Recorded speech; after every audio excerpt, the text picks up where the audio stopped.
Hello everyone, तपाईहरु कस्तो हुनुहुन्छ? आशा गर्नेछु तपाईहरु राम्रो हुनुहुन्छ होला अनि म पनि राम्रै छु। अनि आज चाहिँ म तपाईहरुको हेल्प गर्नको लागि आएको छु। तपाईहरुलाई सबैलाई त थाहा भइसकेको छ होला, फेसबुकले अहिले नयाँ निकालेको छ, नयाँ टुल्स निकालेको छ। कन्टेन्ट मोनेटाइजेसन सबैलाई दिइसकेको छ, तर अनलक गरिदिएको छैन। सो तपाईहरु त्यो अनलक चाहिँ कसरी गर्नुहुन्छ भने त्यो चाहिँ म तपाईहरुलाई हेराउने छु। सो तपाईहरु चाहिँ देरी नगरिकिन पुरा भिडियो हेर्दिनु होला। मेरो पुरा भिडियो हेर्नुभयो भने चाहिँ तपाईहरुलाई हेल्पफुल रहनेछ। तपाईहरु प्रोफेसनल डैशबोर्डमा क्लिक गर्नेको बादमा साइडमा हेर्नुहुन्छ मोनेटाइजेसनको अप्सन, अनि तल जानुहुन्छ, तल चाहिँ कन्टेन्ट मोनेटाइजेसन आएको छ, त्यसमा चाहिँ गयो भने चाहिँ आइएम इन्ट्रेस्टेड भनेर आउँछ। त्यसलाई क्लिक गर्नुभयो भने चाहिँ अनि यहाँनिर केही लेख्नेको अप्सन आउँछ।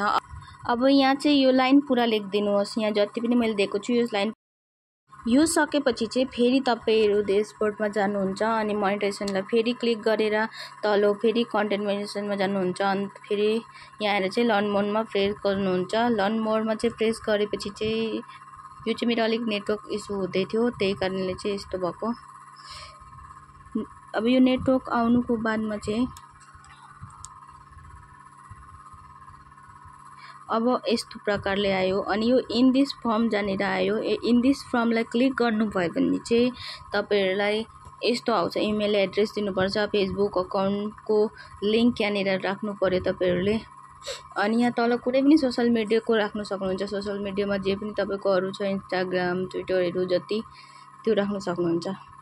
अब त्यो सबमिट गरिसक्नु भयो भने चाहिँ अब त्यो जहिले पनि खोलिन सक्नुहुन्छ। तपाईको कसैको 1 महिनामा खोलिन्छ, कसैको 2 महिनामा खोलिन्छ, त्यो चाहिँ तपाईले वेट गर्नु पर्यो। अनि म सबैको लागि विश गर्ने छु कि सबैको छिटो खोलिहालोस् अनि सबैहरुले मजाले फेसबुक चलाउनु होला। आजको लागि यति नै भिडियोमा जानकारी दिनु सके मैले। अझै पनि दिनु सक्छु, अगर केही मलाई पहिला थाहा भयो भने म तपाईहरुसँग शेयर गर्ने छु। अहिलेको लागि चाहिँ यति नै, बाइ बाइ।